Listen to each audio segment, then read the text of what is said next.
So essentially 50p from every pint of Rira Irish Lager purchased in Madden's will go towards our bursary scheme. So it's a partnership between Madden's and Rira that we're using to promote the Irish language and the traditional music scene across the island, really. Rira comes from the Irish term for basically devilment. It comes from the phrase Rira agus bhuaile buile. Devilment, good fun, anything that can be improved with maybe a drink in your hand.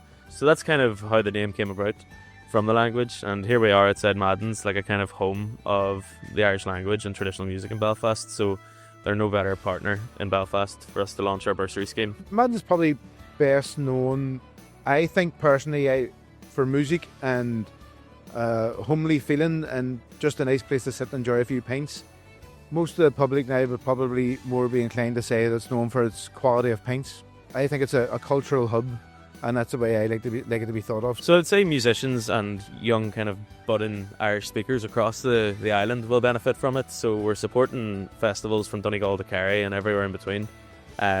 Also supporting workshops and general initiatives to bring the language to the forefront and just to support Irish culture. We're reaching out to young people across the country, trying to get them involved in different parts of music workshops, and hopefully in the near future to Gaeltachts. So to date we've raised over £1,000 already, and that's just coming from kind of last autumn and through. Now that we're kind of announcing this and a bit more public with the bursary scheme, I hope that it'll kind of really start ticking over and we'll be able to raise a great amount of money for these initiatives, which will be fantastic. So 50p of every pint of Rira purchased here in Madden's will go directly to these initiatives that support the traditional music scene in the Irish language. So it's as simple as come on in, buy yourself a pint of Rira, and 50p of that will go directly into this bursary scheme.